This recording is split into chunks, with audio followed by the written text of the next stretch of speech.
Hi friends, I thought for one of our first videos on James Novotny, Home and Hospitality, I'd share with you 5 of my favorite cookbooks that everyone I think could learn a little bit of something from. Some of them are kind of quirky, some are really older. Unfortunately, I didn't fall into the category of getting one from my mother or any sort of grandparents.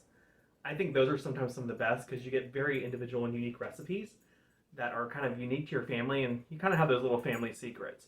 But these 5 cookbooks kind of have treated me well, and I've learned quite a lot from them, from simple recipes to things that are a little more complicated. So I thought I would share them with you as one of our first videos so that you could maybe pick them up or check into them and see if there's something that you would enjoy. Antoni in the Kitchen is one of our first ones. It's kind of one of the newer ones. It is, if you watch Queer Eye on Netflix, you'll probably know him. He's actually like the guy who shows up to kind of like show you how to cook and make your life a little better through food. He's kind of known for his interest in things like avocado,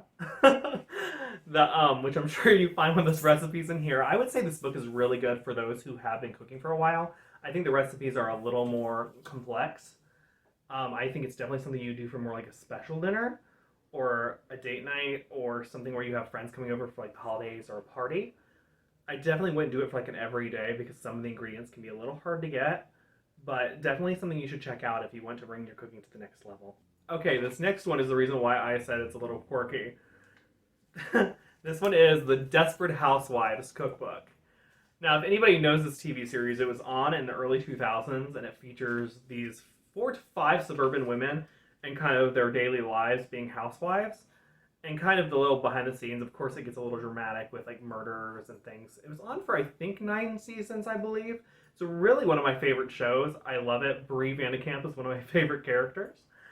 But each chapter kind of goes through the personality type of each of the main women of the show and kind of shows recipes that are similar to like kind of what the character would do. Like Lynette is a mother, so her recipes cater around serving a family, while Susan is known as not being a very great cook, so her recipes are a lot simpler for like the beginner cook. Brie being a little more sophisticated, hers are a little more complicated. Then you have Gabrielle. A lot of her dishes are Latina and are very date oriented in a way. And then there's Edie, and she's kind of seen as being the like suburban slut. Sorry, no slut shaming, but her recipes are mostly centered around dates and something a little more romantic. But this is definitely a good book to check out if you love the TV series when it was on. I want to say it's on Hulu now, I believe. And it's a great one for beginners because it does take you through recipes that are very simple up to something a little more complicated. Another one of my favorites is Cooking with Zach. Zach Posen is a fashion designer who began posting some of his food creations on his Instagram account, despite what people said. A lot of people said he shouldn't because it didn't go along with his theme. But he kind of pushed it and eventually made his own cookbook, so I guess he did pretty good. A lot of the recipes in this one I would say are a little more complicated. It does say that there are some simpler ones, but I don't think I would necessarily agree with that. Like some of the previously mentioned ones, I would definitely only use these recipes for like special occasions because they are a little over the top for your average cook. But it's definitely a good place to start if you want to kind of go to the next extreme when it comes to your cooking.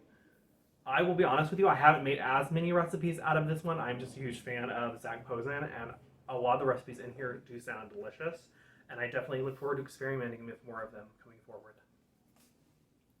The next book is Bake Happy. This one is a little simpler, and it focuses mostly on desserts and obviously primarily baking. The recipes in it are really delicious. I think it's very good for the beginner baker and beginner cook. A lot of the recipes are very few ingredients. There are some easy ways to make like things like simple recipes like ganache. And then some things that are a little more complicated, but I wouldn't say the average person couldn't make the recipes in this one. So it's a great one for those who don't have baking cookbooks to pick up next time you're on Amazon. Definitely check that out. It's by Judith Fertig. And what home and hospitality YouTube channel or social media could be anything without Martha Stewart? And this one is Martha Stewart's Cooking School. And look at this. It's basically a textbook. I don't know if there is actually a school who uses it as a textbook, but I definitely could see it being used for that. It is definitely written from very beginning of this is how you do something like braise or bake.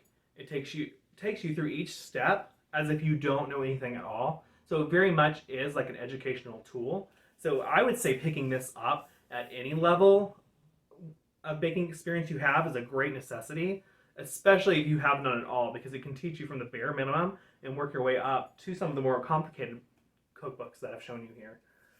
But it's definitely a favorite. Obviously, it's not something you sit down there and read. There's a handful of recipes in it, but it acts more as like a how-to, a more educational how-to, than it does necessarily a cookbook. But there are some ingredients in there and some recipes that you might enjoy as well. Those are my 5 favorite cookbooks. Comment below if you have some that were not on the list, or if you like some of these. If you've done some recipes in these books and you'd love to share it, definitely shout them out. I'm a big fan of that. I'm always looking to expand my collection. I will admit that I don't have that many.